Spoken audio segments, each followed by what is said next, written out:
Today's scenario is scenario number 3, Close Quarters, from the 2015 scenario packet. You have a friendly flag that can be dominated for 1 control point, an enemy flag that can be controlled for 1 control point, or dominated for 2 control points. First person to 5 control points wins, or caster assassination. Hey everybody, welcome to another battle report from Lightem'up. I'm Donald. I'll be giving you guys another report between my Skorne versus my buddy's Khador. Today we've got Hexeris 2 going up against Sorscha 1. I've got a couple more games under my belt since this game, and I've realized a few mistakes and things I've done, but everything's going pretty well. So far, Khador is working out good for my buddy, and I'm loving Skorne. So let's get on to the game, and we'll see how it goes.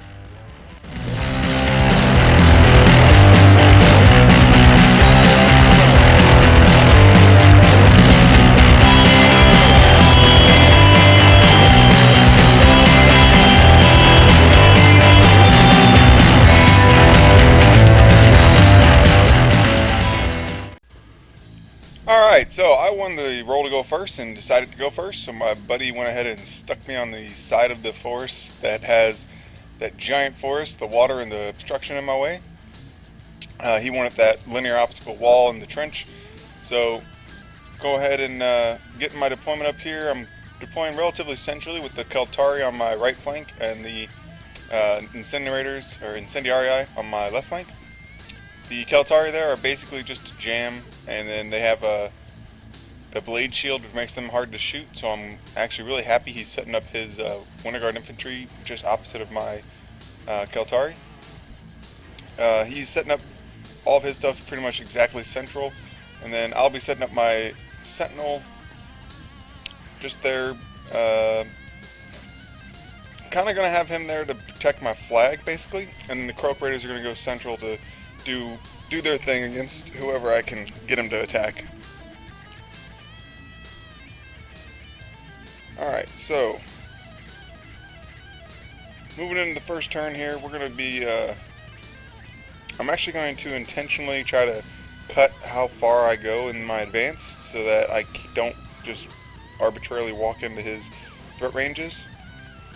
I know Sorscha has a huge threat. I think she can threat something like 19 inches on her assassination run alone, so I don't want to get too close up on that, but then I also don't want the Winter Guard infantry to be able to go ahead and walk up and just start mowing down my Croak Raiders before my Croak Raiders get a chance to do anything. So basically the Croak Raiders just walked their 6 inches, got Tough and Fearless from the Taskmaster, and then Gladiator walked up, the Sentinel ran, Kreia ran, and then the Khador are running there, but they're just kind of filtering in to be able to run and jam him up next turn. I know from where I'm standing I'm probably not going to be able to charge him with pretty much anything, but that's okay, because charging on turn 2 is not my plan for this game.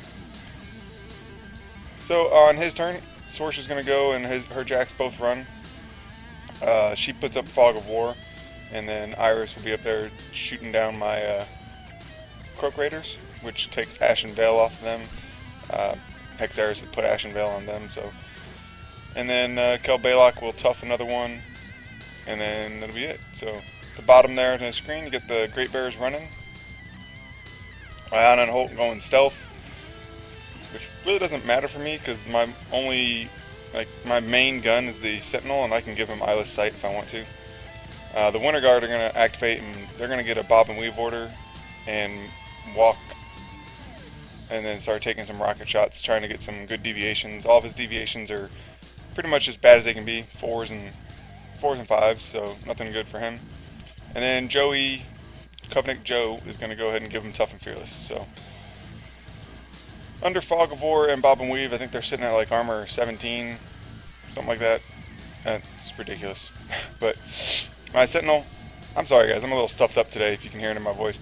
My Sentinel's going to go and shoot and be able to kill one of the Great Bears, which is great because I can't stand those guys.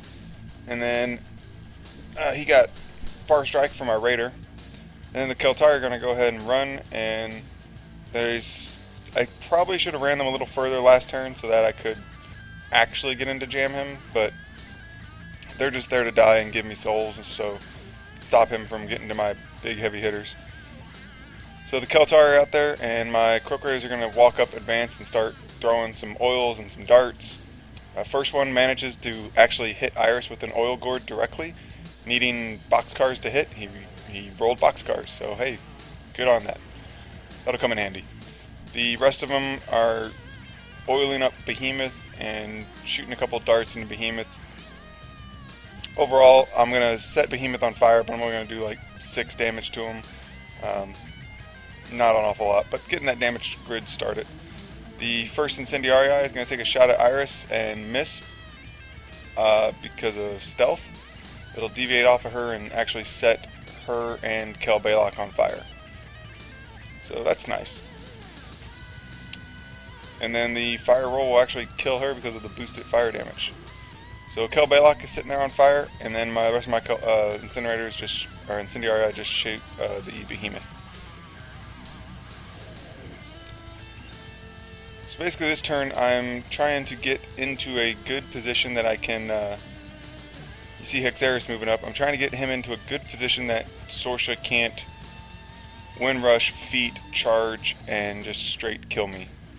I'm pretty sure I've got enough stuff in the way, and then I'm going to go ahead and cloud up with me. I don't think Sorscha can get to me this turn.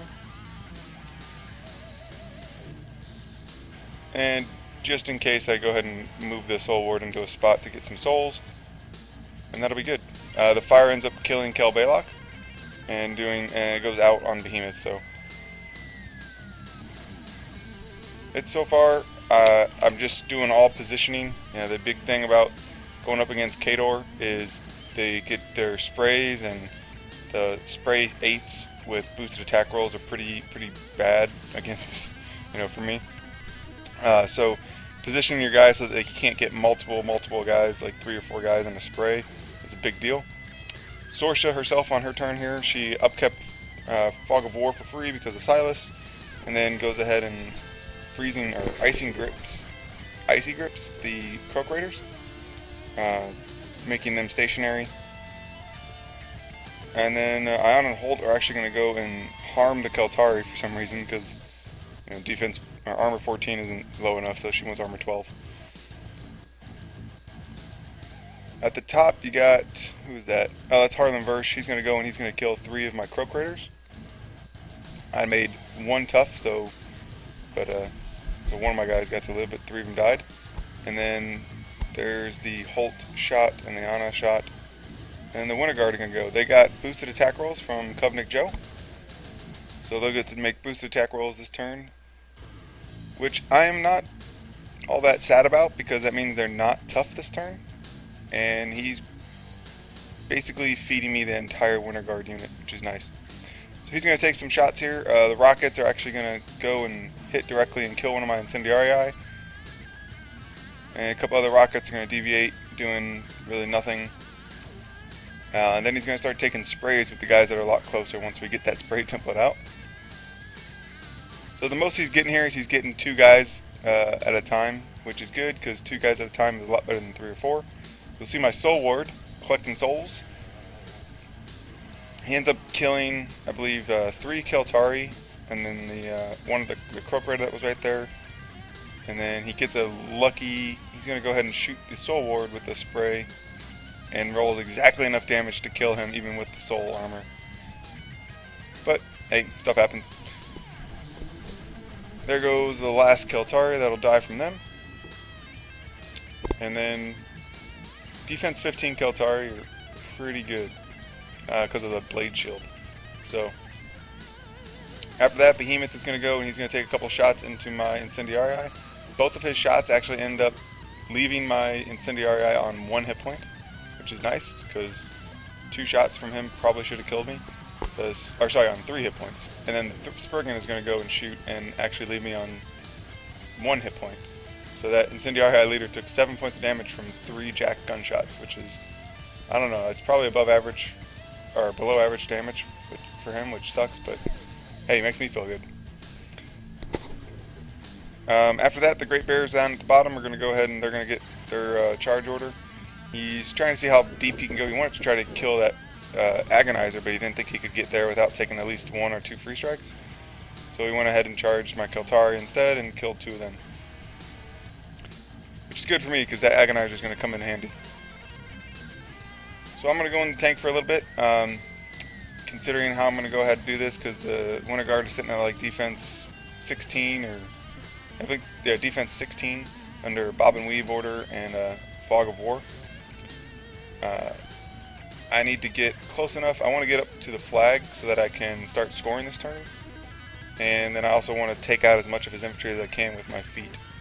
So I'm going to have the Raider go first, and he's going to boost a shot and or give himself fire strike and boost damage into the Behemoth, doing only I think he did 0 damage actually. And then the Bug is going to go, and he's going to kill another Great Bear and put up his Animus. And then my Kreia will go and try to boost a shot into the last Great Bear to paralyze him. He will hit and paralyze that Great Bear, meaning he can't run or charge, which is good because that puts 7 Fury on the board. So I'm going to do a Hexy 2 is going to go, he's going to base that flag. I'm going to do a black spot for 2 focus and then boost it into the Winter Guard and manage to hit. And then I'm going to spend the rest of my focus, or Fury, doing Ashes to Ashes. Now you see me rolling a bunch of attack rolls here. That first Ashes to Ashes, I got a 6 on the additional targets, and I ended up killing all 7 Winter Guard that I was trying to, which was awesome. So then I pop my feet, pull in all 7 Fury, and try to do it again. Managed to roll a 6 for additional targets again, and end up killing 5 more Winter Guard. So overall that was really good. 2 Ashes to Ashes, hitting 14 enemy and killing 12 of them. That was really good. And then I just need to activate the Gladiator, and then I'm going to give him rush and run him, or walk him up and rile him 6 inches just to get him into position to threaten the Behemoth next turn. So after that, the Taskmaster will toughen Fearless the Croaks again, and the Keltari are going to get charge orders and charge the Great Bear and one of the Winter Guard. Managed to kill the Great Bear and kill Winter Guard. The Agonizer will cry for his agony of no allocation and then run. And then the Pain Givers are going to run, and I'm trying to run them to where I can block line of sight to Hexeris so that Sorscha can't freeze me. And I put up that cloud and specifically stated that Hexy would not be in the cloud so that I'm being blocked line of sight from that cloud too. So I'm going to go to 1 control point, and it'll be 1-0 Skorne. Covenant Joe is going to go and give boosted attack rolls again and kill off one of my Keltari.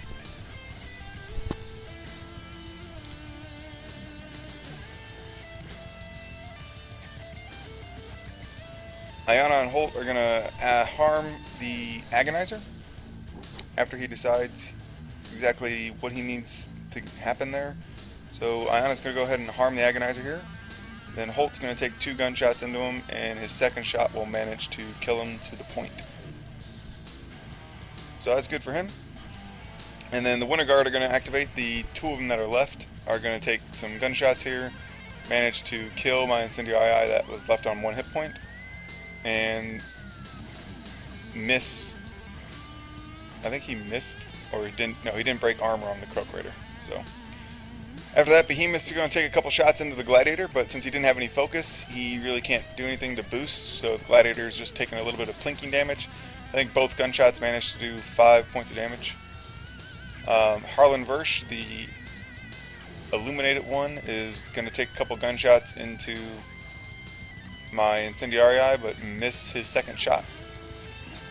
And then the Spriggan, or sorry, not Spriggan, Sorscha is going to activate and put Boundless Charge on the Spriggan.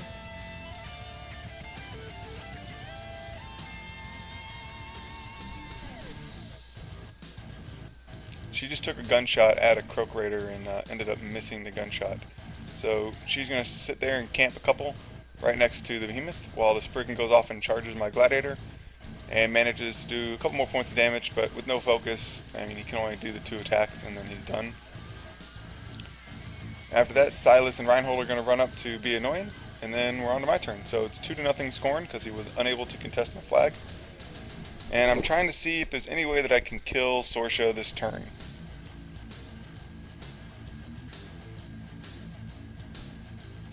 I'm thinking that I can probably get a couple. I know I can get 2 incendiary shots into her. So if I can get her oiled and maybe get a couple lucky shots, then I might be able to get the kill on her. Fortunately, she's base to base with Behemoth, which is good for me. The Cray is going to go and he's going to try to shoot Iana and actually get stopped by Holt. He got shot in the eye by Holt. And then the Bug is going to go and he's going to kill Iana and leave Holt on 1 hit point. Hexeris, oh sorry, not Hexeris, the Croaks. So the Croaks are going to go, and the first one oiled up Behemoth, and then the other 2 that could actually shoot went ahead and hit Behemoth for a couple more points of damage. I think over the course of 3 turns I did a total of like 14 damage to Behemoth with those Croaks, which is really bad. After that, the Incendiarii, the Pain Givers gave Gladiator Rush, or Abuse, Enrage, sorry. Pain Givers gave Gladiator Enrage, and then he started wailing on the Spriggan, so that was the Spriggan getting significantly damaged. The Raider then went ahead and boosted a shot into the Spriggan as well, did a couple more points of damage. My Swamp Gobbers are going to go up and cloud up again to block line of sight to Hexeris from Sorscha again.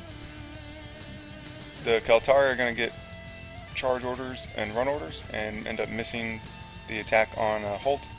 And then the last 2 guys to activate are my Incendiarii, who aimed and are going to shoot. This time I decided to shoot at Behemoth instead, because the 3-inch AoE is going to light Sorscha on fire also. And she gets dice minus 10 damage because she's camping 2. End up doing 3 damage to her. And then on her turn the fire does not go out, and I roll a 17, which is exactly enough to kill her. So victory to Skorne. Like I said, I'm really loving Skorne. Hexeris 2 I think has a lot of tools that comes in. You can do a lot of different things. He's really good against gun lines. This list I have built is probably going to stay the same. The fact that he's on ADR is great, so I can swap in and out things that I need. A little note on production. I just ended up getting a new job, so I will be starting a new job here soon. I'm going to try to get a couple more videos out and ready to go so that I can keep putting them out every week. But if there's a little bit of a hiccup in the production of my videos, it's because of that new job. I'm just going to be getting used to working it and the hours and everything. And I will keep you guys updated. Alright? If you liked the video, please like, comment.